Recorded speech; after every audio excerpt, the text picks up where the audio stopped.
Okie dokie, let's continue our discussion on property of exponents with property number 4, the power of a product rule. So we have x times y raised to the m, two things being raised to an exponent. Notice that those two things are in parentheses. That is important. If they were not in parentheses, if, for instance, it said x, y to the m, only the y is being raised to the m power. So be aware of the difference between here and the parentheses. Okay, so this is not what we're talking about.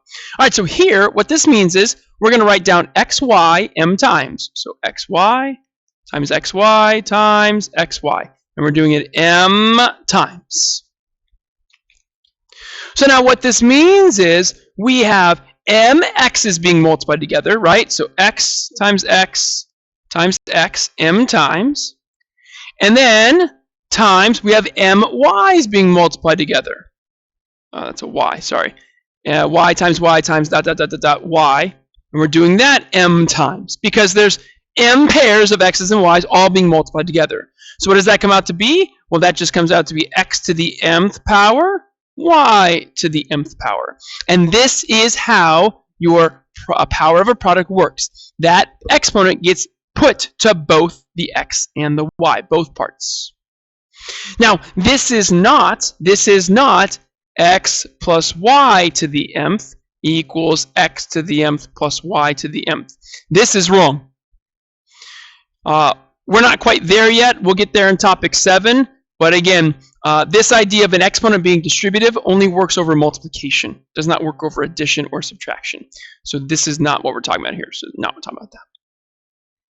All right, so let's apply to the rule down here, or let's apply the rule of the property to a numerical example. So this is going to be 4 times 5 times 4 times 5. Read it 2 times. So that's going to be 4 times 4 times 5 times 5. And that's going to be 4 squared times 5 squared. Same thing here. If you just take that exponent and give it to both parts, that's going to be 4 to the second times 5 to the second, which is exactly what you get there. So we're good. Power of a product rule.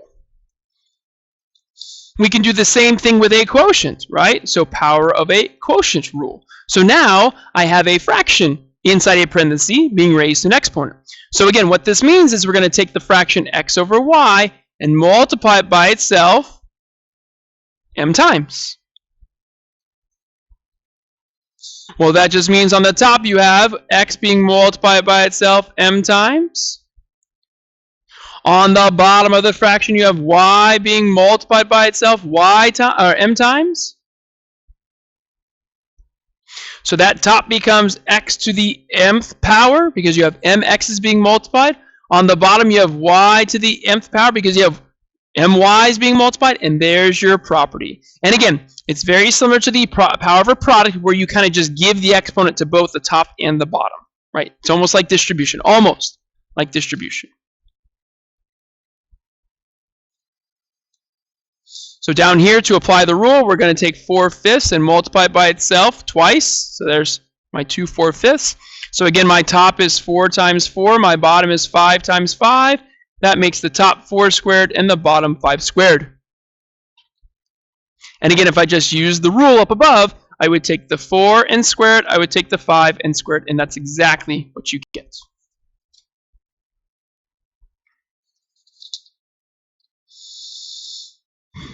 Okay, 2 more exponents to go. Exponent properties. You're actually going to hear me talk about these in the 6.2 video as well, right? Just because these 5 properties are things you should have been taught in 8th grade, and now we're getting onto some new properties that we think this is the first time you've seen them. So next is called the 0 power property, right? So we have x to the 0 power.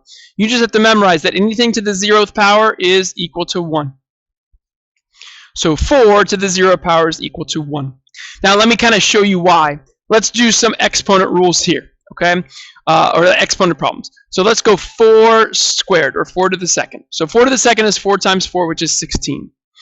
4 to the first, let me write that out too. So it's 4 times 4, which is 16. 4 to the first is just 4. So we kind of took away a 4, right? So 4 to the 0th, let's leave it alone.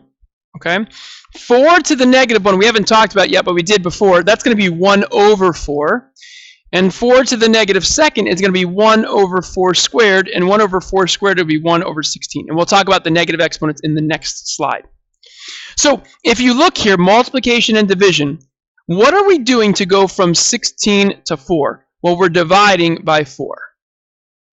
So this pattern continues. I know it's hard.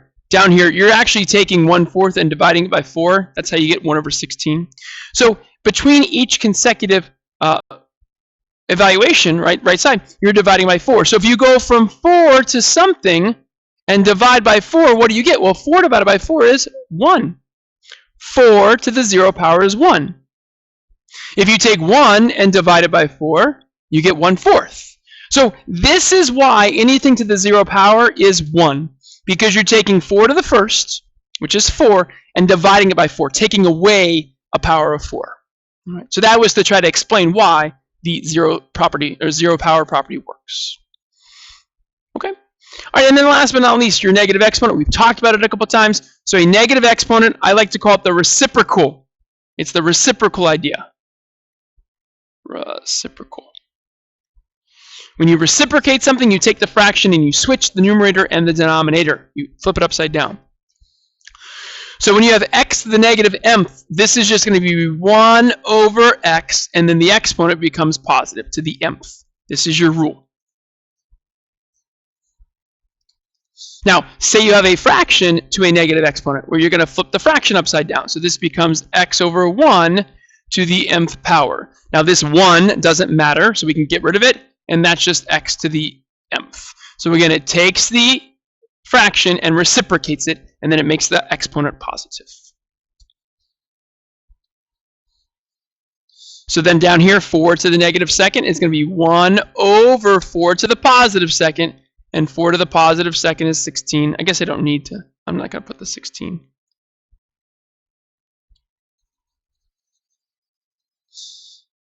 And then over here, 1 over 4 to the negative second, we're going to flip it upside down to make it 4 over 1 to the positive second power. Again, don't need the 1, and that's just 4 squared. So these properties they kind of all jive together, so it's easy to make a mistake but this is very much a number sense idea. And we feel that in Math 8, not enough time is dedicated towards teaching these, so we want to give a full day here in class ahead of starting topic 6. All right, so thanks for watching. We'll see you in class.